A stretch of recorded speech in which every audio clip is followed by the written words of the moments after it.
बिस्मिल्लाहिर्रहमानिर्रहीम। अस्सलाम वालेकुम नाज़रीन, आप देख रहे हैं गोइंग अंडरग्राउंड और मैं हूं आपका होस्ट बिलाल हैदर चट्टा। नाज़रीन, आज हम इश्यूज़ पर बात करें। हमने देखा वज़ीर-ए-आज़म साहब शहबाज शरीफ साहब का दौरा था तुर्की का, और वज़ीर-ए-आज़म साहब तुर्की गए और तैयब उर्दुबान साहब को खूब मुबारकबाद दी और ढेरों दुआएँ भी दी, और उन्हें दोबारा तीसरी बार सदर मुंतखब होने पर आमों का तोहफ़ा भी लेकर गए और वहाँ पर जाकर उनकी अपनी नेक ख्वाहिशात का इजहार भी किया और उर्दुबान साहब के गले भी लगे और आमों का तोहफ़ा देते हुए उन्होंने ये भी कहा कि आधे आम आपके लिए हैं और आधे आपकी बीवी के लिए हैं। ना जाने क्यों, शायद उन्हें लगता था कि उर्दुबान साहब जो अपने हिस्से के आम होंगे वो शायद बीवी को नहीं खिलाएंगे, क्यों ऐसी बात की गई। लेकिन बहरहाल उन्होंने कहा कि आधे आम आपके लिए हैं और आधी आपकी बीवी के लिए हैं। और इसके बाद 2 दिन वहाँ पर गुजारे। शहबाज शरीफ साहब आज वापस पाकिस्तान तशरीफ़ ला चुके हैं और आते ही ज़िम्मेदारियाँ संभाल ली हैं। ज़िम्मेदारियाँ संभालने के बाद 9 मई के वाक़या ज़ाहिर है इंतहाई काबिल मज़म्मत है 9 मई का वाक़या, लेकिन 9 मई के वाक़े पर दोबारा से उन्होंने एक बार तनकीद की और कहा कि जितने भी ज़िम्मेदारान हैं उन सब को कानून के मुताबिक सज़ा मिल रही है। और उन्होंने ये भी कहा कि चेयरमैन PTI, जो कि अब हम देख रहे हैं कि इमरान खान साहब इस टाइम पे चूँकि लोकल मीडिया पर इतने नज़र नहीं आ रहे, इंटरनेशनल मीडिया पर प्रेस कॉन्फ्रेंसेस दे रहे हैं और बातें कर रहे हैं। तो चेयरमैन PTI का जिक्र किया उन्होंने और कहा कि मुल्क में इंसानी हकूक़ की खिलाफ वर्जियों और सियासी एहतजाज के हक़ को दबाने का इल्ज़ाम गुमराह कुन है। यानी कि इमरान खान जो चेयरमैन PTI हैं वो इल्ज़ाम लगा रहे हैं बार बार और ये कह रहे हैं कि शायद मुल्क में इंसानी हकूक़ की खिलाफ वर्जियाँ हो रही हैं और सियासी एहतजाज के हक़ को दबाने का इल्ज़ाम लगा रहे हैं। फिर ये भी उन्होंने कहा कि 9 मई का जो वाक़या था उसके तमाम ज़िम्मेदारों को कानून के मुताबिक सज़ा मिल रही है और जो कुछ हो रहा है किसी को स्पेयर नहीं करेंगे, सबको कानून के मुताबिक जो है कटहरे के अंदर लाया जाएगा। मौलाना फजलुर रहमान साहब थाईलैंड के दौरे पे गालिबन गए हुए थे और वापस तशरीफ़ लाए हैं और आज सरदार याद सादिक साहब जिनके भाई फ़ौत हो गए थे, बड़े भाई, और उनकी अयादत के लिए, उनकी ताज़ियत के लिए वो उनके घर पर गए। मौलाना साहब ने वहाँ जाकर, चूँकि PDM के रहनुमा हैं और सरबराह हैं PDM के, उन्होंने वहाँ जाकर दोबारा से कहा कि पाकिस्तान तहरीक इंसाफ ने रियासती इदारों पर हमला किया है और आर्मी एक्ट के मुताबिक अगर समझा जाए तो आर्मी एक्ट की ख़िलाफ़ वर्जी हुई है तो उसके मुताबिक भी उन पर जो है वो एक्शन होना चाहिए। और ये भी कहा कि अगर अदालत समझती है कि पाबंदी लगनी चाहिए पाकिस्तान तहरीक इंसाफ पर तो फिर पाबंदी लग जानी चाहिए है। बहुत सी बातें और भी की मौलाना फजलुर रहमान साहब ने और ये भी कहा कि जो इलेक्शंस के बारे में जब बात हुई तो उन्होंने ये कहा कि इलेक्शंस का फ़ैसला करने से पहले देखना होगा कि मुल्क को नए हंगामों की भेंट चढ़ाना है या मुल्क की मईशत को संभालना है। 2 चीज़ें बड़ा फजलुर रहमान साहब ने जो है वो बड़ा इंपॉर्टेंटली डिस्कस की और कहा कि हमने ये देखना है कि इस वक्त जो सिचुएशन मुल्क के अंदर चल रही है, क्या हमने मुल्क को दोबारा से जो है वो हंगामों की भेंट चढ़ाना है। यानी अगर इलेक्शंस होती हैं तो वो ऐसा कंसिडर कर रहे हैं, ऐसा सोच रहे हैं कि जिस तरह से शायद दोबारा हंगामे होंगे, फिर से कुछ होगा, या मुल्क की मईशत बेहतर करनी है। सो मईशत को संभालने का मकसद तो ये है कि इलेक्शंस नहीं होने। अगर इलेक्शंस होंगे तो फिर मईशत संभालना तो शायद मुश्किल हो जाएगा आपकी हुकूमत के लिए, क्योंकि ये समझते हैं कि शायद आपके जो हुक्मरान इस टाइम पे लीड कर रहे हैं मुल्क को, सिर्फ यही इस मुल्क की मईशत को संभाल सकते हैं और मुल्क में और कोई ऑप्शन नहीं है। ये तमाम 13 सियासी जमातें इकट्ठी हो चुकी हैं और ये समझते हैं कि हम ही इकट्ठे होकर इस मुल्क की मईशत को संभाल सकते हैं और हम ही इस मुल्क को ठीक कर सकते हैं। एक जमात को कॉर्नर किया गया है, बाकी सब इकट्ठे हैं इस टाइम पे, लेकिन सबका इकट्ठे होना क्या मुल्क की मईशत 1 साल के अंदर जो हमने देखा, गुज़िश्ता 1 साल से जब से ये इकट्ठे होकर इन्होंने मुल्क संभाला है, क्या मुल्क ठीक सिमत में जा रहा है? क्या IMF का वो कॉन्ट्रैक्ट, क्या इसहाक डार साहब की वो बातें जो वो कहते थे कि मेरे लिए IMF को संभालना तो कोई मसला ही नहीं है, I have been handling them since years, मैं तो बड़े अरसे से यही करता आ रहा हूँ, जो कुछ IMF के साथ डील करना मेरे लिए कोई इशू नहीं है, डॉलर मैं जब आऊँगा तो 200 से नीचे डॉलर होगा। तमाम बातें झूठ निकली इसहाक डार साहब की। आने से पहले झूठ बोल रहे थे, बाद में जब आया कर जो कुछ उन्होंने किया वो सब बातों की नफ़ी ही महसूस हुई और आज तक अवाम पे चल रहे हैं और अब स्टेटमेंट्स नई से नई आ रही हैं। आसिफ अली जरदारी साहब, लाहौर की तरफ उनका रुख है आसिफ अली जरदारी साहब को, और अब सुनने में आ रहा है कि पाकिस्तान पीपल्स पार्टी का लाहौर में जलसा करने का फ़ैसला। आसिफ अली जरदारी साहब ने जलसे की तैयारियों के लिए जितने टिकट होल्डर्स हैं उन सब को बुला लिया है और उन सब का हंगामी इजलास जो है वो तलब कर लिया गया है और लाहौर के अंदर जलसा करने जा रही है Pakistan Peoples Party. Pakistan Peoples Party का लाहौर में जलसा करना, सियासी माहिरीन ये कह रहे हैं शायद नून लीग के लिए नुकसानदेह होगा, क्योंकि नून लीग लाहौर को अपना गढ़ समझती है, पंजाब को शायद अपना गढ़ समझती है और ये क्लेम करते हैं कि शायद पंजाब का में सबसे ज़्यादा उनका वोट बैंक है, और हकीकत भी यही है। पाकिस्तान तहरीक इंसाफ ने बड़ा टफ टाइम दिया था नून लीग को, लेकिन अब की सिचुएशन के अंदर बज़ाहिर ऐसे महसूस हो रहा है जो पाकिस्तान पीपल्स पार्टी जलसा करने जा रही है लाहौर के अंदर, इससे शायद मुस्लिम लीग नून को नुकसान होगा। और किसको होना है या नहीं होना, बिकॉज़ वो तो भी ऑफ द स्क्रीन है, लेकिन मुस्लिम लीग नून के लिए ये भी एक बड़ा चैलेंज होगा शायद पाकिस्तान पीपल्स पार्टी का जलसा यहाँ पे करना। लेकिन चूँकि इत्तेहादी भी हैं इस टाइम पे, मजबूरी ये है कि वो जो सियासी हरीफ हैं वो इस टाइम सियासी हलीफ हैं, और चाह कर भी एक दूसरे को बुरा भला कहने का वक्त नहीं आया, कहा जा नहीं सकता, वरना तो एक दूसरे को बुरा भला कहने में एक लम्हा भी ना लगाया जाए। लेकिन इस वक्त चूँकि इकट्ठे हैं, सियासत इकट्ठी चल रही है, मकसद इकट्ठा हुआ है, तो इस टाइम पे सब कुछ बर्दाश्त किया जाना है। इस सब पे गुफ्तगू करने के लिए आज हमारे साथ स्टूडियोज़ में मौजूद हैं अब्दुल्ला मलिक साहब। Sir, thank you so much for joining us. Abdullah Malik साहब के साथ तशरीफ़ फरमा है एहसान नाज साहब, तजज़ियाकार हैं। Thank you so much for joining us एहसान साहब। एहसान साहब, अब मैं अपनी बात का आगाज़ करूँगा अब्दुल्ला मलिक साहब आपसे। और अदालत को अगर फ़ैसला करना है कि पाबंदी का फ़ैसला PTI पर, तो अदालत फ़ैसला कर ले। मौलाना फजलुर रहमान साहब फरमा रहे थे अब्दुल्ला मलिक साहब, आपको क्या लगता है क्या अदालत की तरफ से फ़ैसला आएगा कि पाकिस्तान तहरीक इंसाफ पर पाबंदी आयद कर दी जाए? देखिए, मुझे तो लगता है कि जो PDM के सरबराह हैं मौलाना फजलुर रहमान साहब, वो आइन और कानून और जो इलेक्शन एक्ट है उससे नावाकिफ़ हैं। देखिए, अगर किसी पार्टी पर पाबंदी लगनी हो तो हुकूमत वक्त एक रेफरेंस भेजती है प्रेसिडेंट के through supreme court of Pakistan को। सुप्रीम कोर्ट ऑफ पाकिस्तान उस पर काफ़ी गौर करने के बाद अगर वो समझती है कि पाबंदी लगनी चाहिए, ऐसे हालात हैं, तो फिर वो भेजती है रेफरेंस अपने ऑर्डर बनाकर इलेक्शन कमीशन को। इलेक्शन कमीशन पाबंदी लगा देता है। अब ये कोई अदालत के आज खुद नोटिस पे नहीं होता, ये हुकूमत जैसे कैबिनेट फैसला करती है, कैबिनेट मीन प्राइम मिनिस्टर फैसला करने के बाद प्रेसिडेंट को रेफरेंस भेज देते हैं, रेफरेंस वो आगे सुप्रीम कोर्ट ऑफ पाकिस्तान को। ये सारी की सारी चीज़ें हमारे आइन में और हमारे जो इलेक्शन रूल्स हैं उसमें लिखा हुआ है। ठीक, तो पाबंदी तो बहुत मुश्किल है, और कोई जो पॉलिटिकल पार्टी है बुरे हालात में भी PTI में पाबंदी नहीं चाहेगी, क्योंकि PTI को तो पहले ही आपको पता है कि स्केड़ दिया गया है, उसके लिए तो जगह तंग कर दी गई है, उसके इलेक्शन में बहुत शायद लोगों को हिस्सा ही न लेने दिया जाए, तो उसके बाद पाबंदी लगाने का तो फिर जवाब ख़त्म हो जाता है कि आपने लोगों को तो हिरासत कर दिया है। दूसरी हम बात यह है कि PTI के जो चेयरमैन हैं तहरीक इंसाफ के इमरान खान साहब, पता नहीं मुझे वो नाम लेना भी चाहे नहीं, क्योंकि TV चैनल पर पाबंदी है उसका नाम लेना भी, चलें ले देते हैं आपको प्राइम मिनिस्टर तो है सही, उन पर अगर पाबंदी लग जाएगी तो पीछे सारा का सारा मामला ही ख़त्म हो जाएगा। लेकिन जो कुछ आपने बयान किया है और जो कुछ मौजूदा सूरत हाल जा रही है, अगर हम कहें कि ये सब कुछ अच्छा हो रहा है, अगर हम कहें कि हालात व वाक़यात के मुताबिक हो रहा है, अगर हम कहें कि हाँ जी वाकई 9 मई के जो सानिहात हैं उसको कंडेम करने से ही मसला हल हो जाएगा, तो मेरा ख्याल है कि ये मुल्क दुश्मनी होगी, ये इदारों के साथ संगीन भोंडा मजाक होगा, क्योंकि हम इदारों को एक ऐसे दीवार की तरफ लेकर जा रहे हैं जहाँ टकराव है। ठीक, और हम कौम और इदारों को आमने सामने ले आए हैं। ले कौन आए? जो बेनिफिशरीज़ हैं, बेनिफिशरीज से मुराद है ये मौजूदा हुकूमत है।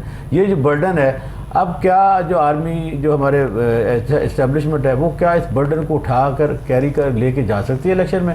तो ये बड़ा सवाली निशान है। लेकिन मैं आपको ये बताऊँ, अगर आप सही में बिलवतन हैं, अगर आप ये राय देना चाहते हैं तमाम इदारों को, खास इस्टेब्लिशमेंट भी हुकूमत भी है, तो जो कुछ आप कह रहे हैं वो ऐसा नहीं है। हालात बहुत ख़राब हैं, मईशत के हालात बहुत ही गंभीर हैं। देखिए ना, 2.5 करोड़ लोग जो है ना बिल्कुल खतरे गुर्बत से बहुत ही नीचे चले गए, बेरोजगार हो गए हैं। अब 8 करोड़ लोग पहले ही खतरे गुर्बत से नीचे रह रहे हैं। लेकिन ना, जिस मुल्क की आधी आबादी खाने पीने की चीज़ें मुयसर ना हो, अब आपने देखा होगा कि मालियात जो हमारी मौसमियाती तब्दीलियाँ हैं वो कितनी जल्दी रूनुमा पजीर हो रही हैं। अब मई के एंड तक या जून के पहले 3-4 दिन तक मौसम ऐसा रहता है, तो इसमें ढोल बजाने की, तालियां बजाने की ज़रूरत नहीं है कि मौसम बहुत अच्छा है। मौसम हमारे जो चीज़ें खुराक है, अद्वियात हैं, बाकी जो चीज़ें उनकी तबाही की तरफ जा रहा है। लोगों को अगर आप सप्रेस करेंगे तो ये मत सोचें कि ताकत के ज़ोर पर कवानीन इम्प्लीमेंट करके, तशद्दुद करके, पाबंद सलासल रख कर अगर आप पार्टी ख़त्म कर देते तो शायद पीपल पार्टी कब की ख़त्म हो चुकी।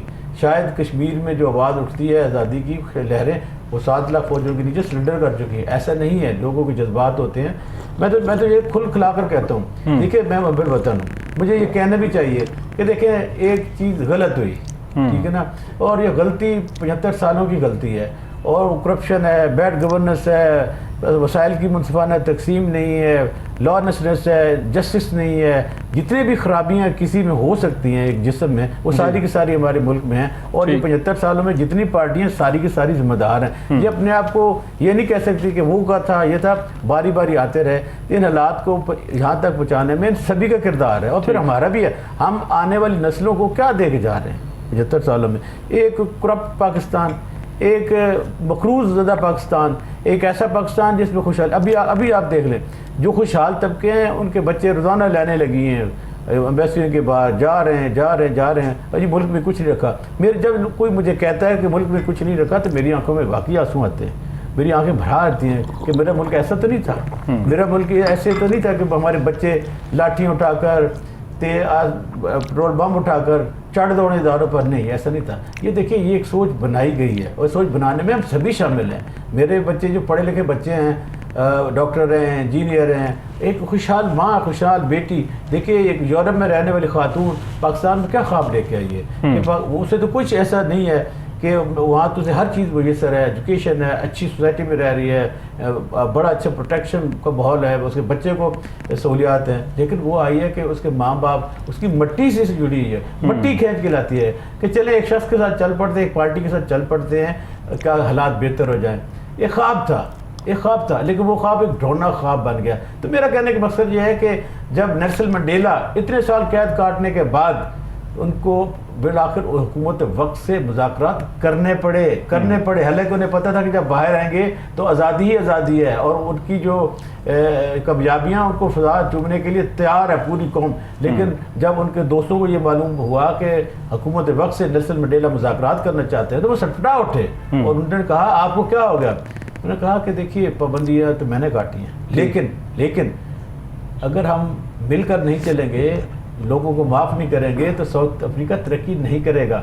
ये होती है लीडरशिप। ठीक, कभी उन्होंने उस लीडरशिप ने अपने आप को सरेंडर नहीं किया, अपने मकासद से नहीं हटे, लेकिन अगर बड़े मकसद के लिए बहुत कुछ भूलना पड़ता है। मैं तो यही कहूँगा कि जितना आप जो मैंने कहा है, जितना आपने कुछ सुना है, लेकिन आप बाहर जाते हैं, अभी प्राइम मिनिस्टर आए हैं, बिल्कुल झूठ है कि मैं आम आपके लिए लाया। ये कोई जो होती है ना, एक आपकी बैनुल-अक़वामी लैंग्वेज नहीं है जो मीडिया पे चल रहा था। ये बड़ा खुश होकर उन्होंने भाभी और ये कहा, ऐसा भी कुछ नहीं था। हमें तो कोई तासुरात नजर नहीं आए। हमें तो ये लगा सर, ऐसे लगा जिस तरह कहीं शायद उर्दवान साहब उनकी बीवी की लड़ाई तो नहीं हुई जो वो आम अपने शेयर नहीं करेंगे और उन्होंने अलग-अलग तोहफा दिया है उनके लिए। देखो, तोहफे जो होते हैं ना, वो क्या ऐसा उन्हें महसूस हुआ कि शायद आपस में लड़े हैं मियाँ बीवी, इसलिए अलग तोहफा दूं, उर्दवान साहब आम अपनी बीवी से शेयर नहीं करेंगे? आपके लिए तो उनके लिए तो ये ऐसा नहीं होता। और फिर देखिए कि मोदी वाली पुलिस नहीं चलेगी, जबरदस्ती जफियाँ डैसा आगे डालते हैं। सर, ऐसा नहीं होता। जो जिंदा कौमें होती हैं, बावकार कौमें होती हैं, और बावकार मुल्क होते हैं जिनकी अपनी फॉरेन पॉलिसी होती है, उनके जो उन मुल्कों के, उन कौमों के वज़ीर आज़म ऐसे झुक के मिला नहीं करते, वो सर उठाकर चलते हैं। लेकिन वो तो खुद क्लेम करते हैं बेगर्स कांट बी चूजर्स, वो तो कहते हैं बेगर्स, वो खुद कहते हैं। तो फिर देखिए, जब भिखारियों के वज़ीर आज़म जाएंगे तो भिखारियों जैसी बात करेंगे, खुशहाल कौम जैसी, एक सॉवरेन कंट्री जैसी बात नहीं करें। हमें शर्मिंदगी होती है, हम सभी की शर्मिंदगी होती है कि हमारा मुल्क पाकिस्तान ऐसा नहीं था। आप जिनाह के घर को तो रोते हैं, कभी जिनाह के पाकिस्तान को टूटते हुए, जिनाह के पाकिस्तान के उनके ज़ख्मों को चूर होते हुए देखा है? मेरा तो यही क्वेश्चन है कि कभी एक नज़र पीछे मुड़कर जिनाह के पाकिस्तान को भी देख लें। सर, लेकिन ज़ाहिर है इस टाइम पे जिस तरह से वज़ीर-ए-आज़म साहब बैगर बने हैं, मुल्क के लिए मांग रहे हैं, लोगों के लिए मांग रहे हैं, अपने लिए तो नहीं मांग रहे। खुद तो शायद उनके पास पैसे वैसे ही बहुत हैं, उन्हें ज़रूरत नहीं होगी पैसों की। मकरूज हो महल्ले में, वो किसी और महल्ले में चला जाए तो कहना सारा इन्हें पिछला देना चाहिए। तो कर्ज मांगने वाले की कोई चॉइस नहीं थी, कोई इज्जत नहीं होती। हमारे तो दीन कहता है कि जिस शख्स का हाथ ऐसा हो, अल्लाह ताला उसे कभी खुशहाल नहीं करता। सर, लेकिन जितना कर्ज इससे पिछली हुकूमत ने लिया है वो भी तो रिकॉर्ड ब्रेक किए गए हैं कर्ज लेने के। पिछले, अगर वज़ीर-ए-आज़म नवाज शरीफ साहब 3 दफ़ा वज़ीर-ए-आज़म रहे हैं, तो पिछले हो गए, तो अगलों के तो भाई बहन हैं। पीपल पार्टी भी पीछे हमारी लीडर मोहतरमा बेनज़ीर भुट्टो रही हैं, तो वो पाकिस्तान अच्छा था। देखिए, जब डायलॉग था, मुझे अफसोस होता है ऐसी पार्टियां जो जमहूरी पार्टियां थी, आज जो कुछ हो रहा है उनको आगे आना चाहिए, मुल्क की बागडोर संभालनी चाहिए। जो आइन के फ्रेमर हैं, आइन के बनाने वाले हैं, उनको कम से कम अपना रोल अदा करना चाहिए। जो कि नहीं, हर बंदा हाथ में तेल की बोतल लेके फिर रहा है कि कहाँ जाके अब मैंने आपको भड़काना है, कहाँ जाके ऐसा कर दिया जाए तो पीटे तबाह हो जाए, ऐसा कर दिया जाए तो इमरान खान जेल में चले जाए। जेल में जाने से मसाइल हल नहीं होते भाई, ये तो wisdom, passion, commitment, dedication. Chief justice Umar Ata Bandial साहब ने आज ये कहा है कि सियासी इशूज़ पर मुज़ाकरात, यानी सियासी इशूज़ मुज़ाकरात से बेहतर हल हो सकते हैं और मुज़ाकरात करने चाहिए तमाम स्टेक होल्डर्स को, तमाम सियासी जमातों को बैठ कर आपस में मुज़ाकरात करने चाहिए। लेकिन इस वक्त ये आलम है कि हुकूमत किसी भी तरह से नहीं चाह रही मुज़ाकरात करना, स्ट्रेट फॉरवर्डली ना की जाती है तमाम सियासी जमातों की जानिब से और कहा जा रहा है कि हम मुज़ाकरात नहीं करेंगे। एहसान नाज साहब, मुज़ाकरात नहीं करेंगे तो क्या करेंगे सर? चलिए सर, देखिए, अगर आप ये समझिए कि एक पहलवान ने दूसरे को गिरा दिया है जी, ठीक है ना, तो वो हमेशा के लिए नीचे नहीं गिरा रहता। ये जो सोच है ना, ये छोड़नी चाहिए कि मुज़ाकरात करके क्या करने। देखिए अभी तो कुछ भी नहीं हुआ। एक तो अभी पाज आया है, पाज आने के बाद के जो हालात हैं उसका तदारक सियासतदानों को करना चाहिए। दीवार के ऊपर सामने लिखा होता है ना, अगर किसी अंधे को भी नजर नहीं आ रहा या कोई नहीं बताना चाहता या ये कहना चाहता है ठीक है ये रगड़ा लाओ भाई, रगड़े वाली बात नहीं है। जिस किस्म के हालात हैं तो क्या आप ऐसे हालात रखना चाहते हैं? एहसान नाज साहब, what's your take on that? बिस्मिल्लाहिर्रहमानिर्रहीम, इय्याका नअबुदु व इय्याका नस्तईन। बहुत शुक्रिया, बहुत मेहरबानी कि आपने मुझे बड़े सुलगते हुए हालात में यहाँ मदऊ किया। मैं आपका मशकूर हूँ। जो आपका सवाल है कि मुज़ाकरात होने चाहिए या नहीं होने चाहिए, क्योंकि मुज़ाकरात तो बड़ी बड़ी जंगें होने के बाद भी मुज़ाकरात किए जाते हैं जिनकी बुनियाद पर ही फैसले होते हैं और मसाइल हल होते हैं। लेकिन अगर एक बाजू मरोड़ कर, एक बाजू तोड़कर मुज़ाकरात करने की कोशिश की जाए तो वो मुज़ाकरात नहीं होते। मौजूदा हुकूमत जो कि 13-14 जमातों की मुश्तरका हुकूमत है, पहले हमने 70 साल में ये देखा कि अपोजिशन इकट्ठी होती थी, एक पार्टी के खिलाफ सब लोग इकट्ठे होते थे, और अब वो अपोजिशन ने किरदार शुरू कर दिया है अपोजिशन वाला कि एक बंदे के खिलाफ वो इंतहा कर दी उन्होंने। तो यहाँ तक बात है मुज़ाकरात की। इमरान खान तो पहले भी मुज़ाकरात करना चाहते थे, अब भी मुज़ाकरात करना लेकिन नहीं करना चाहते थे। पहले जब भी चेयरमैन पीटीआई को कहा जाता था कि आप मुज़ाकरात के लिए आएँ, वो इनकार करते थे, कहते थे मैं चोर डाकुओं के साथ नहीं बैठूंगा। वो कहते थे मैं चोर डाकुओं के साथ नहीं बैठूंगा, चोर और जो डाकू है मैं उनके साथ मुज़ाकरात नहीं करूंगा। लेकिन एक बात पर पहले भी रजामंद थे कि अगर इलेक्शन की डेट पर बात की जाए तो मैं ज़रूर करूंगा। अब जिस तरीके से उन्होंने पूरी पार्टी को तहस नहस करने की कोशिश की है, पार्टियां कभी इस तरह तहस नहस नहीं होती। हमने पीपल्स पार्टी देखी, मुस्लिम लीग नून देखी, ANP देखी, पाकिस्तान तरीके लबैक देखी, जिन पर जो कुछ भी किएगा, लेकिन वो आज भी जिंदा है और असेंबलियों में, ईवानों में मौजूद हैं। अब अगर PTI को भी जिस तरीके से दीवार से लगाया जा रहा है और उन पे भोंडे जो इल्ज़ामात कि ये मिलिट्री पे इन्होंने फ़ौजी तनसीबात पे हमला किया है, उसकी किसी किस्म की कोई तंजीम नहीं, कोई ऐसी मिसाल नहीं मिलती कि जिसकी बुनियाद पर उनका कोई मनसूबा हो, उनकी कोई बात। सर लेकिन बहुत सी ऑडियो सामने आई हैं, बड़ी चीज़ें सामने आई हैं। बस जियो फेंसिंग की गई है तो वहाँ पर बहुत से लोग जो मौजूद थे और इस सब के अंदर, I mean everything is available there, हर चीज़ के सबूत मौजूद हैं। लेकिन मेरी गुजारिश ये है कि पहले आज तक इतनी आइडियोज़ पे फैसला हुआ, ये कानून बन गया कि उन्हीं का फैसला होगा। बात सारी ये सारे मामला कई ऐसे गुड़मुड़ हैं कि जिन पर सवालिया निशान है, उनको देखना पड़ेगा। मुझे ये बताओ कि PTI की जो दुश्मनी है वो नवाज शरीफ से है, वो शहबाज शरीफ से है, वो जरदारी से है, वो मौलाना फजल रहमान से, फौज से नहीं है। मरीम नवाज की आज स्टेटमेंट आई है, उन्होंने कहा है कि जी नवाज की सियासत खत्म करने वाली जमात किरची किरची हो गई है। देखो मेरी गुजारिश ये है कि अब इन्होंने तो आज खुद जो कुछ किया है, इन्होंने फ़ौज के ख़िलाफ़ बगावत की, इन्होंने अदलिया पर हमला किया, इन्होंने सारे मामलात किए, और अभी तक ये कुछ दिन पहले की बात है कि इन्होंने फ़ौजियों की तस्वीरें लगाकर, इन्होंने अदलिया की तस्वीरें लगाकर जलसों में तज़यीक़ की है, लेकिन उनको किसी ने नहीं पूछा गया।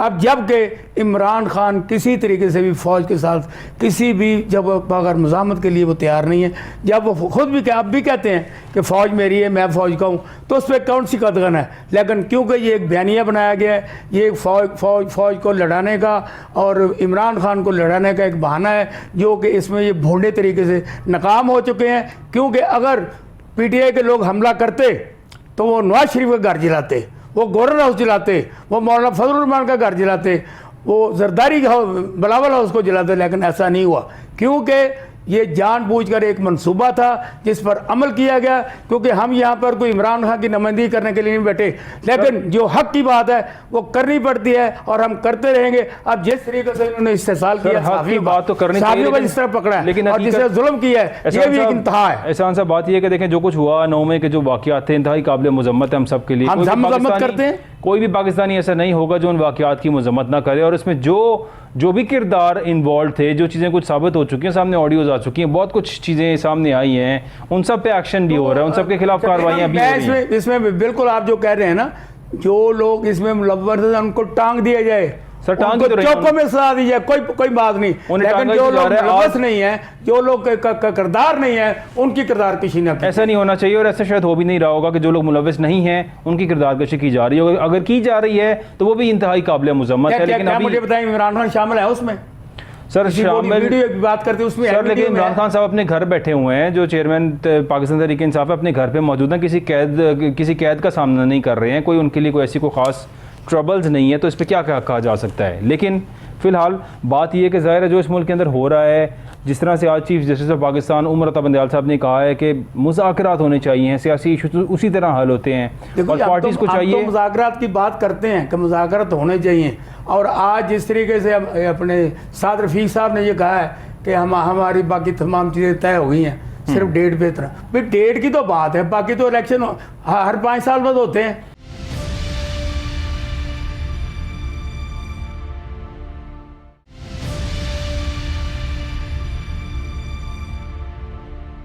जरदारी साहब जो लाहौर में जलसा कर रहे हैं, पाकिस्तान पीपल्स पार्टी अब लाहौर में एक्टिव हो रही है, जलसे का क्या मतलब है सर? इसका मतलब है शायद इलेक्शंस करीब है तो जलसा हो रहा है। देखो मेरी गुजारिश ये है कि उनको स्पेस मिलने की ज़रूरत है। वो ये चाहते हैं कि डे टू डे हम जो पीपल पार्टी भुट्टो दौर में थी ना, लाहौर में पंजाब में, वो हो जाए। लेकिन जरदारी साहब आपने कोई काम ऐसा नहीं किया कि भुट्टो का दौर वापस आ जाए। अब भी जो उन्होंने नारा लगाया था रोटी कपड़ा, लेकिन इस टाइम कहा जा रहा है शायद पीपल्स पार्टी सबसे ज़्यादा ताकत में है, चूँकि सिंध तो उनका था ही और अब पंजाब पे भी कुछ हिस्सा लेने आ रहे हैं यहाँ पर, तो शायद सबसे बेहतर चांसेस पीपल्स पार्टी के नज़र आ रहे हैं। मैं कहता हूँ कि अल्लाह करे कि सियासी पार्टियों को यहाँ ग्रो होना चाहिए, क्योंकि एक की इजारादारी नहीं होनी चाहिए। लेकिन जब तक आप कुछ करेंगे नहीं, कुछ दिखाएंगे नहीं, तो वोट कैसे आपको पड़ेंगे? हाँ, वोट नहीं पड़ेंगे आपको जो है ना इलेक्टेबल मिल जाएंगे। सर इमरान खान साहब की हुकूमत थी, दौर पीरियड जो पाकिस्तान तहरीक इंसाफ का था, चेयरमैन सेनेट यूसुफ रज़ा गिलानी साहब बने, तो फिर इसका मतलब है पीपल्स पार्टी की पावर तो है ना? नहीं, हम ये नहीं कहते, हम डिनाइल नहीं करते किसी को, ना नून को ना पीपल पार्टी को, जितनी भी सियासी पार्टी है उनकी अपनी अपनी एक हैसियत है जी, और उसको रहना भी चाहिए, तभी पाकिस्तान में जमहूरियत की बात की जाती है ना। और जो ये जाली जमहूरियत इस वक्त है ना, ये जो 13 पार्टियां इकट्ठी हो गई और एक को दबा रहे, इस तरह कुछ नहीं होता, इस तरह ऐसा काम नहीं चलता। अब्दुल्ला मलिक साहब बताओ, ये जो दो चीज़ें जो आप कह रहे हैं ना, एक तो ये है कि आप कह रहे हैं पाकिस्तान पीपल पार्टी माजी में क्या हुआ। देखिए जब पाकिस्तान पीपल पार्टी 2008 में इलेक्शन जीत कर आई थी जी, तो उस वक्त मुतलबा बेनज़ीर भुट्टो की शहादत का वोट मिला जी, बिल्कुल। फिर आपने देखा होगा कि 2013 में जाकर जब इलेक्शन हुए तो नून लीग आ गई थी पीपल पार्टी को पंजाब में 2/3 मेजॉरिटी से नून लीग आई सर जी, 2/3 मेजॉरिटी से आई नून लीग। हाँ, तो पीपल पार्टी वॉश आउट हो गई थी ना, क्योंकि पीपल पार्टी का पहला जो इलेक्शन था 2008 वाला, वो मुतलबा बेनज़ीर क्या बीबी की शहादत को लोग भूल चुके थे 2013 में सर? बिल्कुल भूल चुके। ठीक, ये देखो ना, इस वक्त पीपल पार्टी, इसका मतलब है ये कौम भूल जाती है। देखिए इस वक्त मैं और बातें करने लगूँ, इस वक्त जो पीपल पार्टी का जो नक्शा है ना, वो अगर आप ये कहें कि पीपल पार्टी मौजूदा हुकूमत के साथ अलाय नहीं है तो ये गलत है। बिल्कुल पीपल पार्टी बिल्कुल वजारतें भी इंजॉय कर रही है, हर चीज़ इंजॉय कर रही है। अगर काम नहीं हो रहा ना तो सिर्फ एक पॉलिटिकल वर्कर का नहीं हो रहा। सिंध के लोगों का बिल्कुल हो रहा है। सिंध में तो आपको पता है 15 सालों से मुसलसल पीपल पार्टी इक़्तिदार में है। अगर वहाँ दूध की नहरें बह रही हैं, अगर बहुत अच्छे काम हुए तो उसके रिफ्लेक्शन बाकी जगहों पे आएगी। लेकिन ये मांगे तांगे के लाकर, इलेक्टेबल लाकर आप हुकूमत तो बना लेंगे, लेकिन अगर आप ये कहें कि पॉपुलर हुकूमत, लोगों की हुकूमत, एक जमहूरियत, वो कुछ नहीं है। देखिए मौजूदा हालात में बहुत लोग तवक्को कर रहे थे कि लेबर पर, महंगाई पर, ख़वातीन के राइट्स पर, मीडिया की आज़ादी के हवाले से पीपल पार्टी का एक बड़ा फर्म, एक बड़ा प्रिंसिपल स्टैंड आएगा, वो नहीं आया। आज लोग उंगलियां उठा रहे हैं कि एक ऐसी पार्टी जो लेफ्ट ओरिएंटेड थी, जो एंटी एस्टेब्लिशमेंट थी, वो कहाँ चली गई पीपल पार्टी। तो वो जब कहते हैं तो वो जैसे आपने कहा बेनज़ीर भुट्टो की शहादत के साथ ही वो पार्टी तो दफन हो गई। अब आ गई जरदारी साहब की पीपल पार्टी। जरदारी साहब की जो पार्टी है वो अगर आप कहें कि जी वो अपने वोट बैंक से आ जाएगी तो पॉसिबल ही नहीं है, ठीक है ना। अगर आप सर्वे करवा लें, आज भी जो सर्वे नज़र आते हैं ग्राउंड रियलिटीज़ में, सर अपने वोट बैंक से आएँ या किसी के वोट बैंक से, आना मकसूद है कि आप पीपल्स पार्टी आएगी। मैं चेयरमैन सेनेट भी तब बने जब इक़्तिदार में नहीं थे, पावर में कोई और पार्टी थी, लेकिन चेयरमैन सेनेट जो मुल्क के हालात हैं, जो मुल्क के हालात हैं, सर जो मुल्क के हालात हैं, सारी पार्टियां यकतरफा भी आ जाए ना तो बिलीव करें पाकिस्तान के ऐसे हम ऐसी भंवर में फंस चुके हैं कश्ती पाकिस्तान की कि उसको निकालना बहुत ही मुश्किल है। हम बहुत पीछे चले गए हैं। इसलिए एक फिर वही बात सुप्रीम कोर्ट ऑफ पाकिस्तान जो कह रही है हम उनकी इज्जत वकार करते हैं, सब सीरियस मैटर है, बात नहीं करनी चाहिए, लेकिन कोर्ट ये नहीं कह सकती हर बार मुज़ाकरात करें। देखिए आइनी मसला है, आइन पर जो भी मुज़ाकरात हो भी जाएं तो हमारे CPC में वो गैर आइनी कलअदम हो जाएंगे। इसलिए कि आपका एक ऑर्डर ऑफ द कोर्ट मौजूद है कि इलेक्शन होने हैं, वो कहाँ गया? वो लोग क्या sir order of the court तो बड़ा पुराना नहीं हो गया, अब तो शायद मेरा ख्याल है कि कोर्ट में भी वो बात हो ही नहीं रही। आप देखें यानी इंतखाबात के लिए 14 मई का वक्त दिया था, हम तो मई गुजर गया, जून में आ गए। उसकी रीज़न है ना, उसकी रीज़न है कि लोग अदालतों पर समझ रहे थे कि हमारे मुल्क में इंसाफ आज़ाद है। इंसाफ कभी भी आज़ाद नहीं हुआ, कभी नजरिया ज़रूरत ईजाद हो जाता है और जो एक दफ़ा ईजाद हो जाए वो हमेशा अमल दरामद होता है। आजकल फिर नजरिया ज़रूरत ईजाद हुआ है और सारे काम नजरिया ज़रूरत के आइन जो है ना, हमने आजकल किताबों को अलमारी में रखा हुआ है, उसको खोलने के लिए तैयार नहीं है। आजकल सबसे बड़ी जो क्लास आइन में आ गई है ना, वो है जो नई ऐड हुई है 1973 के आइन में, वो क्लास हुई है प्रेस कॉन्फ्रेंस की क्लास। जनाब आप उसके तहत आ जाएं तो जो प्रेसिडेंट के पार हैं कि वो पार्डन दे सकता है, वो आजकल प्रेस कॉन्फ्रेंस की क्लास है उसमें कन्वर्ट हो गई है। आप आके प्रेस कॉन्फ्रेंस दे कि फलां पार्टी से मेरा कोई तलक नहीं लेना, मैं जानता भी नहीं हूँ जनाब। सितंबर की सर सितंबर में बेहतर है, सितंबर को बड़ा इंपॉर्टेंट कंसिडर किया जा रहा है। अक्टूबर के अंदर इलेक्शंस के लिए शायद ऐसे दो मेन तकर्रुरियाँ हैं, यानी दो पोस्टिंग्स हैं जो होंगी। एक तो सदर साहब का टाइम पूरा हो जाएगा, चीफ जस्टिस साहब का टाइम पूरा हो जाएगा सितंबर में, उसके बाद अक्टूबर आएगा जिसमें इलेक्शंस कराने के लिए शायद इस टाइम पे हुकूमती इत्तेहाद जो है वो रजामंद है कि तब करा लिया जाएगा। क्या उन्हें ऐसा महसूस हो रहा है कि इन दो लोगों के जाने से और ये दो नए लोग आने से कोई पोजीशन उनके लिए बेहतर हो जाएगी? देखिए ये तो जमहूरियत प्रोसेस का हिस्सा है। ठीक, प्रेसिडेंट का आपने देखा होगा कि पार्लियामान में क्या सिवाय इसके कि उसने बिल को साइन करना होता है, वो ना भी करे तो पास हो जाता है, ना भी करे इख्तिलाफ करें उससे फिर भी पास हो जाता है। फिर एक उनकी ना एक न्यूसेंस वैल्यू, अदरवाइज पार्लियामान में आप उनके कोई इख्तियारात की कोई फारिग हैं। दूसरी बात है देखिए जमहूरियत में इदारे बड़े अहम होते हैं, अगर ये लोग आते रहते हैं जाते रहते हैं, कोई ऐसे समझ रहा है कि बंदियाल साहब के जाने के बाद बहुत बड़ी कोई चेंज आ जाएगी, ऐसा नहीं है। एक माइंड सेट होता है, एक बंदे का अपना एक्टिविज़म होता है कि आने वाला जो है ना आर्टिकल 184(3) के तहत कोई सुओ मोटो लेता है, कोई इख्तियारात इस्तेमाल करता है, उसकी क्या माइंड सेट है। उन्होंने ये शो कर दिया कि नहीं इसको कर्टेल होना चाहिए तो अच्छी बात है, और नहीं होना चाहिए आप एक आइन में तरमीम करके रोक दे, स्टॉपर लगा दें। लेकिन ये कि अगर आप ये कहें कि नहीं बहुत सारे ये चीज़ें हो जाएंगी वो चीज़ हो जाएगी, ये सिर्फ ख्वाब ख्याल, ये एक पॉलिटिकल डिबेट है, मीडिया की डिबेट है। देखिए जो ग्राउंड रियलिटीज़ है ना वो बहुत डिफरेंट है। ग्राउंड रियलिटीज़ में लोग बेरोज़गार हो गए हैं, इंडस्ट्री आपकी बंद पड़ी है, कर्जे आपको देने के लिए तैयार नहीं है, IMF लोन दे नहीं रहा, वो कह रहा है कि आप सारे के सारे बजट में लगा देंगे। अब वो कहते हैं रीशेड्यूल होंगे, रीशेड्यूल नए कर्जे देने के लिए, नए कर्जे लेने के लिए क्या होगा, ये हुकूमत तो बर्डन नहीं उठाएगी। वो जो आप बात कर रहे हैं वो ये है कि जो निगरान सेटअप आएगा वो थोड़ा सा लंबा हो जाएगा।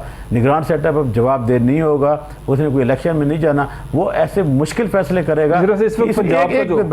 वो मैं इसलिए कह रहा हूँ कि जो बजट अभी मौजूदा 9 को आ जाएगा, ये वो बजट देंगे जो थोड़ा सा लॉलीपॉप होगा, लोगों को ना फेस सेविंग करेंगे।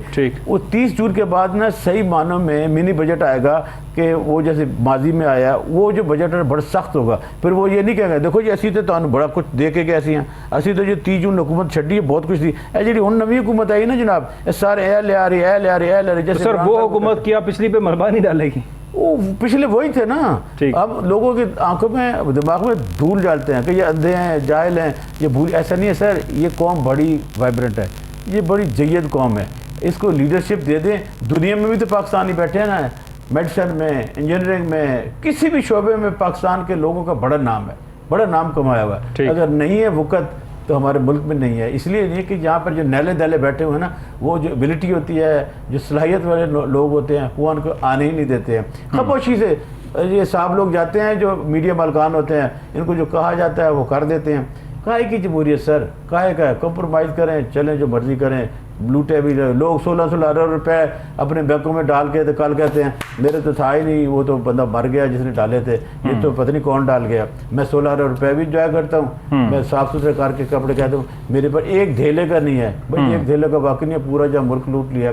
तो इसलिए सर यहाँ पे एहतसाब का नारे लगाना, कोई आइडियलिज्म की बात करना, कोई रियासत होगी माँ की जैसी बात करना, सर हम लॉलीपॉप लोगों को दे रहे हैं और एक बड़ा बड़ा जुल्म कर रहे हैं अपने इदारों के साथ। वो इदारे जो कौम पर जंगें लड़ते हैं उनके दरमियान फ़र्क डाल रहे हैं, ये नहीं होना चाहिए। वो लोग हमारी और आपकी खातिर शहीद होते हैं, उनका इज़्ज़त वक़ार बिल्कुल होनी चाहिए। हम वाकई 9 मई के जो वाक़यात हैं हम उसकी भरपूर इसलिए मजम्मत करते हैं, हम वायलेंट नहीं हैं, हम पुरतशद्दुद लोग नहीं हैं। उसमें जो बच्चे थे इंजीनियर, डॉक्टर, पढ़ी लिखी माएँ बहनें बच्चियाँ, वो हमारी कौम की बेटियाँ हैं, ठीक है ना। गलती हो गई, अल्लाह ताला भी सिला रहमी को पसंद करता है, कुरान पाक में वो पैदा करने वाला जब माफ़ी दे सकता है, मैं और आप कौन हो सकते हैं। हाँ, एक ये है कि एक तहकीकाती कमीशन ज़रूर बनना चाहिए कि बिल आखिर ऐसा क्यों हुआ, ऐसा जो भी था क्यों हुआ। देखें ना, पुलिस के 2 काम होते हैं जो उंगली उठाते, एक जुर्म के इर्तिकाब से पहले ऐसे हालात पैदा करना कि जुर्म ना हो, दूसरा अगर जुर्म हो जाए तो उसकी इन्वेस्टिगेशन करना। क्या 25 मई को जो पिछले साल वाक़यात हुए थे तब तो आप रोक सकते थे, 9 मई क्यों नहीं रुका? अब आप हर लम्हे की रिपोर्ट देते हैं, ये क्वेश्चन है इसलिए कि मेरे इदारों पे हरफ आ रहा है, मेरी फ़ौज पे हरफ आ रहा है, मेरे मुल्क पे हरफ आ रहा है, दुनिया मेरे पर हंस रही है। तो ये जो कुछ हो रहा है, मैं इस पाकिस्तान का बाशिंदा हूँ। खुदारा जो हम बातें करते हैं ये किसी के लिए सिंपैथी गेन कर ली नहीं करते, किसी मुखालफत में नहीं करते। हम ट्रू पाकिस्तानी महबल वतन लोग हैं, यहाँ चैनलों पे बैठकर गुफ्तगू ऐसी करते हैं कि हमें एक कौम बनना है, आने वाले जो बच्चे हैं उनको एक बेहतर पाकिस्तान, खुशहाल पाकिस्तान देना है। और ये जो करप्ट ज़्यादा पाकिस्तान है, जो जिसमें गवर्नेंस नहीं है, जिसमें रूल ऑफ लॉ नहीं है, जिसका खबर आती है कि लाहौर दुनिया का आलूदा तरीन शहर है, मुझे इस शहर को पाक करना है, मुझे इस लोगों में मोहब्बत, रवादारी, अमन के पैगाम को पहुँचाना है। सर ये आवाज़ दुनिया में जानी चाहिए, ये आवाज़ सोसाइटी में जानी चाहिए। मुझे सोसाइटी को तकसीम नहीं करना अपने ज़ाती अना की खातिर, ज़ाती इक़्तिदार की खातिर। और ये लोटे इधर उधर जा रहे ना, इनके हाथों में मेरे बच्चों का मुस्तक़बिल खुदा के लिए न दीजिएगा, क्योंकि मैं तो कहता हूँ कि ये सारे के सारे 62F1 में फॉल करते हैं। ये अब सादिक और अमीन नहीं रहे। मैंने वोट दिया, मेरे वोट को बेचा, तो क्या वो बंदा सादिक और अमीन है? ये बिल्कुल खुदा के लिए अब कुछ सोचना चाहिए। हम दर्द दिल से कहते हैं कि मेरा मुल्क वाकई ऐसा मुल्क नहीं है, मेरा पाकिस्तान ऐसा पाकिस्तान नहीं है। मेरा जिन्हा का पाकिस्तान था जिसमें जिन्हा ने कहा था नो पाकिस्तान बन गया, फ्री है, आप टेम्पल हो, गुरुद्वारा हो, मस्जिद हो, मंदिर हो, फ्रीली जा सकते हैं, सबके लिए। इसलिए कहाँ से कंसीव हुआ? उस वहाँ से कंसीव हुआ जब आप सल्लल्लाहु अलैहि वसल्लम ने हज्जतुल वदा के मौके पर कहा अजमी को अरबी पर, अरबी को अजमी पर, कोई फजीलत हासिल नहीं है। तुम में से बेहतर वो है जिसके अखलाक और अमाल अच्छे हो। ठीक, अमाल को, इखलाक को देखिएगा, अरबी या अजमी का तफर्रक कीजिएगा, वो पाकिस्तान मेरे आका के पाकिस्तान के बराबर है। बिल्कुल ऐसे, इसमें कोई शक नहीं है। जो नबी करीम सल्लल्लाहु अलैहि वसल्लम ने फरमाया इससे बेहतर तो दुनिया में कोई बात नहीं हो सकती। और तब भी यही कहा गया था कि शायद किसी शख्स को किसी शख्स पे फ़ौक़ियत नहीं है, लेकिन तकवा और परहेज़गारी और इखलाक की वजह से ही किसी भी तरह से बेहतर कोई हो सकता है एक दूसरे से तो होगा। लेकिन यहाँ पर क्या हो रहा है, बद अखलाक़ी की बेतहाशा मिसालें हैं और बद किरदारी की बेतहाशा मिसालें हैं। यहाँ पर तो पार्लिमान की बात की जाए तो कहा जाता है जिस तरह पता नहीं हॉर्स ट्रेडिंग होती है, यहाँ पर पता नहीं पैसा चलता है, बैग्स लिए जाते हैं, बैग्स बांटे जाते हैं, पार्लियामेंट की बात किस तरह से लोग इलेक्शन जीते हैं, तमाम पार्लियामान की। कौन सा पार्लियामान है सर? है कोई हमारे मुल्क में? सर है पार्लियामान, राजा रियाज साहब आपके अपोजिशन लीडर है। अच्छा, राजा रियाज साहब आपके अपोजिशन लीडर है पाकिस्तान तहरीक इंसाफ के। पाकिस्तान में पार्लियामान भी होता है? हाँ जी पाकिस्तान तहरीक इंसाफ के रहनुमा हैं और पार्लिमानी आपके जो है वो अपोजिशन लीडर हैं पार्लियामेंट के अंदर। सर वो पहले पीपल पार्टी में होते थे जी, अभी भी शायद पीपल्स पार्टी में दिल से, लेकिन फिलहाल टैग पीटीआई के साथ लगा हुआ है। आपस में बहस चल रही है एहसान ना साहब, तो मैं भी बैठा हूँ यहाँ। जी प्लीज बताएं सर। आप बता दें पार्लियामान कौन सा है? बताएं सर, पार्लियामान कौन सा? मैंने क्योंकि मैं तो ये समझा आप मुझे क्वेश्चन करें, आप बताएं ना पार्लियामान कौन सा? सवाल आपसे सर मैशत का करना था, अब आपने बोलते हैं, आपने खुद से बात किया तो बताएं सर। मैंने ये गुजारिश की है कि पाकिस्तान में जो भी पार्लियामेंट बनी है ना, वो मेरी दनिश में जब तक उसको एस्टेब्लिशमेंट की हमायत हासिल नहीं हुई वो नहीं बनी आज तक। ठीक, इमरान खान को लाने वाले भी एस्टेब्लिशमेंट है, उसको गिराने वाले भी हैं, नवाज शरीफ को है, क्योंकि ये सारा पहले एस्टेब्लिशमेंट के कंधे पे चढ़ के आते हैं। ठीक। जब ये थोड़े से अपने आप को देखते हैं ना हम ताकतवर हैं, इस एस्टेब्लिशमेंट के खिलाफ हो जाते हैं। ठीक हो गया। फिर एस्टेब्लिशमेंट को ये बात पसंद नहीं आती, वो फिर इनको उल्टा देते हैं। अब जिस तरह के पहले इमरान खान को वो लेके आए, वो गए, अब इनको ये लेके आए, इनको अब ये 1 साल में इन्होंने ये कहा था हम दूध की नहरें यहाँ बहा देंगे, हम यहाँ पर जो तमाम चीज़ें सस्ती कर देंगे। क्या आपने देखा कि 1 साल में कुछ भी हुआ? कुछ भी नहीं बल्कि 1000 गुना चीज़ें महंगी कर दी गई। और उस पर शोर यही है कि हम कैसे कर सकते हैं। अभी जिस अरुस्तु की बात की आपने, जो वज़ीर ख़जाना है, उन्होंने पहले आते ने पहले बड़ी बड़के मारी और उसके बाद आप क्या कर रहे हैं? कुछ भी नहीं। अब ये बजट पेश किया जा रहा है जो 9 जून को पेश होगा। मुझे ये बताएं क्या कि ये असल बजट है? ये बिल्कुल वो बजट नहीं है कि जो बजट होना चाहिए। अब्दुल्ला मलिक साहब ने बिल्कुल सही फरमाया, मैं इसको सेकंड करता हूँ कि आइंदा आने वाला बजट जो होगा वो चीखें निकालने वाला होगा। और अब तक भी जो चीखें निकल रही हैं, अगर ये पहली हुकूमत को कंटिन्यू किया जाता तो वो इस वक्त अपनी हैसियत ख़त्म कर चुकी होती और उसको अगले इलेक्शन में जाना मुश्किल होता। अब इन्होंने फिर उसको मुर्दा घोड़े को जिंदा किया इमरान खान को कि वो अब बहुत ज़्यादा, अगर इलेक्शन होते हैं, जब भी इलेक्शन हो, इमरान खान की पार्टी जीतेगी, जितना मर्जी उसको दबा लें, जो मर्जी कर लें, लेकिन अगर वो 5 साल पूरे करता तो नेक्स्ट टाइम कभी नहीं जीत सकता था। इसी तरह अब जिस तरीके से अब ये जो 13 सितारे हैं, उनके मौलाना फजलुर रहमान साहब ने जो आज गुफ्तगू फरमाई है, वो तो ये चाहते नहीं इलेक्शन हो, वो तो ये कहते हैं माहौल बनेगा। ये भाई माहौल कब बनेगा? अभी यही माहौल है, उस दिन भी यही हुआ, उस दिन भी महंगाई होगी, उस दिन भी आपके बजट में पैसे नहीं होंगे। ये सारे मामला ऐसे ही चलते रहेंगे, क्योंकि पाकिस्तान में अब तक जितने कर्जे बाहर के ममालिक से लिए गए हैं, वो जुल्फ़िकार अली भुट्टो के लिए गए हों, वो बेनज़ीर के हों, वो नवाज शरीफ के हों, वो ज़िया उल हक़ के हों, वो मुशर्रफ के हों, वो इमरान खान के हों, मुझे ये बताया जाए कि वो कर्जे कहाँ गए हैं, उसका हिसाब देने वाला कोई नहीं। लेकिन अब भी हमारी हुकूमत जो कशकोल लेकर ऐसे फ़कीरों की तरह फिर रही है कि मुझे $1 अरब मिल जाए। यहाँ पाकिस्तान में लोग ऐसे मौजूद हैं जो $10 अरब देने के तैयार हैं, लेकिन उनसे नहीं लेते, क्योंकि इनकी नीयत ठीक नहीं है, इनकी नीयत ख़राब है। और उन्हीं कर्ज़ों में से ये किक बैक लेते हैं, उन्हीं कर्ज़ों को से ये सारे महल बनाते हैं, और उन्हीं कर्ज़ों से ये लंदन में इमारतें बनती हैं। सिरे महल तो बनाते हैं सर, जिन्होंने सिरे महल बनाए हैं दोबारा से मुतहर्रिक हो चुके हैं, दोबारा से इक़्तिदार में आने के लिए तैयार बैठे हैं, और शायद दोबारा से सिरे महल बनेंगे, दोबारा से लंदन के फ्लैट्स खरीदे जाएंगे। क्या होगा इस मुल्क के अंदर? मैं कहता हूँ ये जो बात कर रहे हैं जरदारी साहब, ये आम कौम जन्नत में रहते हैं। पाकिस्तान में वोट के ज़रिए अब ये दोबारा कभी इक़्तिदार में नहीं आएंगे, ना नवाज शरीफ है ना ये है। ये सिर्फ डील करके कोई स्पेशल रास्ता निकाल के ये आते हैं, उसके अलावा नहीं आते। सर आसिफ अली जरदारी साहब वोट के जरिए अब नहीं आएंगे क्या? पहले वोट के जरिए आए थे। मैं कब कहता हूँ, मैंने तो कहा कि आज तक कोई हुकूमत वोट के जरिए नहीं आई, ठीक, एस्टेब्लिशमेंट के जरिए आई है। अब जब ये कहते हैं कि हम जी इंड से इंड में जा देंगे, आप 3 साल के लिए आते तो कहाँ गए थे? सर मईशत का क्या होगा इस मुल्क का, जहाँ पे रुपया तनज़ुली का शिकार है, डॉलर की उड़ान है, संभाले नहीं जा रही है, और यहाँ पर रोजाना ये बात की जा रही है। चंद रोज पहले जो ओपन मार्केट, एहसान साहब, ओपन मार्केट के अंदर चंद रोज पहले जब एकदम से हमने देखा कुछ ड्रॉप डाउन हुई थी प्राइस ओपन मार्केट के अंदर डॉलर की, और बड़ा वावेला हुआ। मरियम औरंगज़ेब साहिबा आई, प्रेस कॉन्फ्रेंस की, हुकूमती अरकान ने बड़ी खुशियाँ मनाई कि डॉलर की कमर तोड़ दी है हमने एक दिन के अंदर। डॉलर तो इंटरबैंक में आज मजीद बढ़ चुका है और बढ़ता ही जा रहा है, रुपया तो नज़ुली का शिकार है। आपको क्या लगता है? मेरी गुजारिश ये है कि अब 5 रुपये अगर 282 रुपये लीटर करने के बाद 150 282 पे गया, 5 रुपये 8 रुपये लीटर। अब ये डिंगे सर तो 263 पे आ चुका है सर, 262। मैं यही कह रहा हूँ ना, 263 रुपये लेके ये 150 पे लाए ना, तो हमें पता चलेगा भी लाए हैं। ये एक जेब से निकाल लिया, एक जेब में डाल दिया, ये कोई मसला नहीं है। अब डॉलर की सर वो कहते हैं 150 पे रोकने की वजह से पाकिस्तान को अरबों रुपए का नुकसान हुआ है। जो 150 रुपए पे रोका हुआ था तभी महंगा करना चाहिए। यानी जो अच्छा इकदाम है गरीबों के लिए, उस पर बुरी बात हो गई।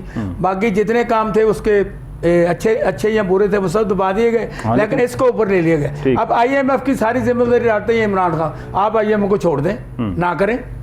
अगर काम उसने अच्छे नहीं किए तो सारे काम वो करते हैं ना। 25 अक्टूबर से आज तक उसका रिव्यू पेंडिंग है, नहीं किया इन्होंने, शायद बेहतरी समझते हुए नहीं किया।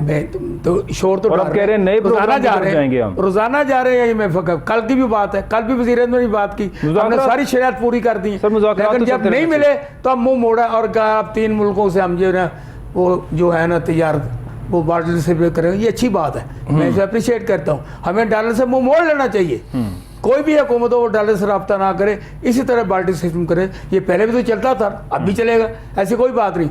अगर रूस हमें तेल सस्ता देता हम क्यों ना लें? अगर हमें सर, लेकिन रूस से तेल लेने के बाद भी हुकूमत कहती है तेल सस्ता नहीं होगा, रशियन ऑयल पहुंच भी जाए तो तेल की कीमत में फर्क नहीं पड़ेगा। ये डॉक्टर मुसद्दिक मलिक साहब की पंजाबी में मिसाल है, मन हरामी हुजता ढेर। हर शाख पे उल्लू बैठा है, अंजाम ना जाने क्या होगा।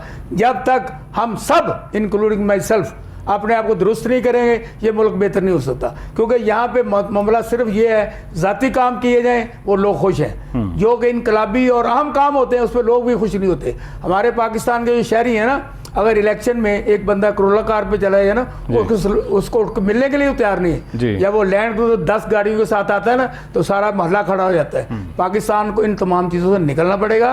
और इमरान खान की सबसे बड़ी, कैसे निकलेगा? छोटी गाड़ी पे जाए तो अवाम ही नहीं मानती है। मैं कहता हूँ कि इमरान खान की सबसे बड़ी गलती है कि उसको कौमी असम्बली से बाहर नहीं आना चाहिए था। उसको ये दोनों असम्बलियाँ नहीं तोड़नी चाहिए थी। अगर इस इमरान खान ये दोनों इकदाम ना करता तो आज मुल्क के हालात कुछ और होते। आज मुल्क के हालात अपने कभी भी जो जराइम थे उन पे पर्दा ना डाल सकते। ये कौमी असम्बली में उनके आंखों में आके डाल के बात करता, लेकिन ये एक बुजुर्ग बंदा निकला, इसलिए न उनके जंगल में आ गया। उन जंगल के आने की वजह से इन्होंने उनको ये कहना पड़ा कि आप दोनों असम्बलियाँ तोड़ दिया। उन्होंने नहीं कराया, क्या कर लिया इसने आज तक? इनकी एक साल में वो तो कहते दोनों असम्बलियाँ तोड़ी, जनरल बाजवा के कहने पे थी मैंने। और मेरी गुजारिश है, जो कुछ भी किया एक साल में इमरान खान जिस पर इतनी तनकीद कर रहे थे, जिस पर इतनी तनकीद की जा रही थी, उसी के कहने पर असेंबलियां भी तोड़ दी। क्या माइंडसेट होगा उस शख्स का? अब्दुल्ला मलिक साहब, तो बेवकूफी है ना। देखें, जिस बेवकूफ़ी का जिक्र इस टाइम पे एहसान नाज़ साहब कर रहे हैं, अब्दुल्ला मलिक साहब, what's your take on that? देखिए, मेरा ख्याल है कि सियासत बड़ी जालिम होती है। इसमें आज के दुश्मन कल के दोस्त होते हैं, कल के दुश्मन आज के दोस्त होते हैं। इसमें कभी भी मुज़ाकरात के दरवाजे बंद नहीं किए जाने चाहिए। जब इमरान खान साहब के पास एक मौका आया था कि ठीक है आप असेंबली डिज़ॉल्व कर देते हैं तो हम इलेक्शन के लिए बैठने के लिए तैयार हैं, तो बैठ जाना चाहिए था। देखिए, दूसरी बात है कि अगर जनरल बाजवा कहते हैं कि जी मैंने कहा था तोड़ दो और उन्होंने उनकी बात मान ली, तो मेरा ख्याल है कि एक सियासतदान के लिए सबसे नाकामी की वजह ये हो सकती है, एक विजडम की कमी हो सकती है, नहलियत हो सकती है। देखिए, ईमानदार होना कोई क्राइटेरिया नहीं होता, ठीक है, लेकिन साथ एबिलिटी, विजडम, पैशन, कमिटमेंट एक लीडर में वो भी होती है, परसेप्शन होती है, वो हालात को देखकर फैसले करता है।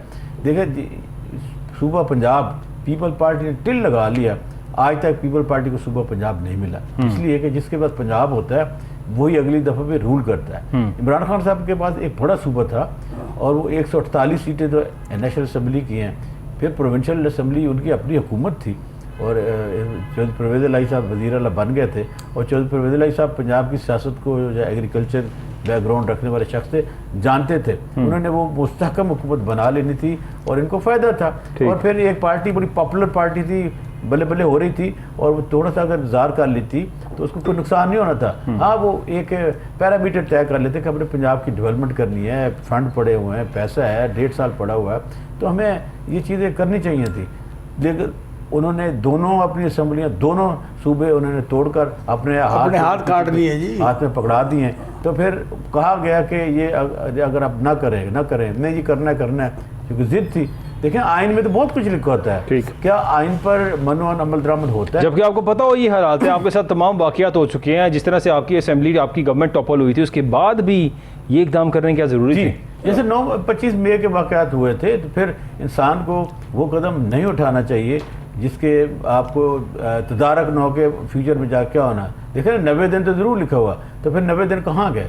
देखिए, बहुत सारी और भी चीज़ें हो जाती हैं, अल्लाह तो मद्देनजर रखना पड़ता है। बात लोग कोर्टों की बातें नहीं मानते, जब इतना प्रेशर आ जाता है, जैसे सजाद अली शाह साहब पे आया था, मुस्लिम लीग नून चढ़ दौड़ी थी, क्योंकि हमारी माजी कोई इतने शानदार नहीं है। बाकायदा हमला हो गया था सुप्रीम कोर्ट पे सर जी, हमला हो गया था सुप्रीम कोर्ट पे हमला हो गया था। तो फिर आप देखें क्या हुआ था। तो वो सारी चीज़ें हमारे देखें ना, पेश मंजर को हमेशा सामने, पस मंजर को पेश मंजर बयान करने से पहले पस मंजर को रखना जरूरी था। लोग तारीख भूल जाते हैं, तो यही वजह कि हम समझते हैं कि हमारा हाफिज़ा बड़ा कमज़ोर है। फिर ये है कि हमारे चैनल पे आप तो माशाल्लाह पढ़े लिखे बहुत सारे ऐसे लोग आ गए हैं जिनको तारीख का, सियासी तारीख का नहीं पता। फिर आइन बड़ी बड़ी बड़ी कॉम्प्लिकेटेड चीज़ है। आइन की जो स्कीम है वो हर शख्स को समझ नहीं आती। 90 दिन का कह देने से चीज़ें हम समझते बहुत आसान है। ये ऐसे लोगों ने एक राय दी, हाँ जी तोड़ दो जी। मेरे ख्याल है वो सभी के सभी पंजाब के आमी नहीं थे, वो अपनी अपनी कश्ती में सवार थे और उन्होंने खान साहब को गलत गाइड किया। और आज देखना हालात ने बताया कि अगर आप उस वक्त ये फैसला ना करते तो ये हालात आपको ना देखने पड़े। देखने एक लम्हों की गलतियाँ सदियाँ जो है ना, सदियों को बर्दाश्त करनी पड़ती है, सदियों के असरात होते हैं। अब एक 9 मई का इंसिडेंट हुआ, उसके बाद क्या, ठीक है गिरफ्तारी गलत थी, कोर्ट ने कहा कंडेम किया, लेकिन अगर लीडर देखें ना जेलों में रहते हैं, ठीक है, तो इमरान खान साहब पे कोई ऐसे मुकदमात नहीं थे कि तो लंबे चलते वो रिहा ना होते। एक एलिगेशन थे, आप ड्यू प्रोसेस ऑफ लॉ पे आप आ जाते। लेकिन माजी में भी हमने इदारों को इस्तेमाल किया, FI को इस्तेमाल किया, नैब को इस्तेमाल किया, एंटी करप्शन को इस्तेमाल किया।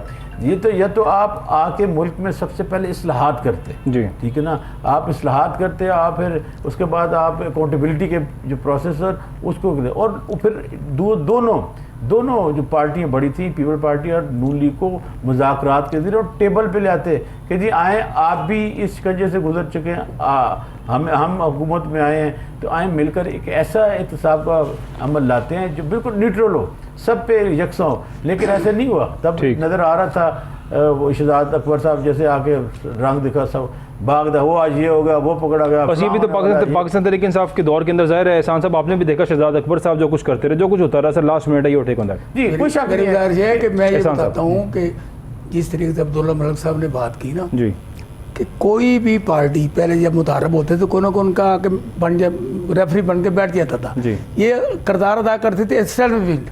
अब क्योंकि एस्टैब्लिशमेंट ने ये किरदार अदा नहीं किया, जिसकी वजह से सारा कुछ ये भुगता जा रहा है। बहुत शुक्रिया, thank you so much Abdullah Malik साहब, आपका बहुत शुक्रिया, थैंक यू सो मच एहसान नाज़ साहब आपका। नाज़रीन आप सबका बहुत शुक्रिया, अपना ख्याल रखिएगा, कल हाजिर होंगे दोबारा नई बात के साथ। अल्लाह हाफ़िज़।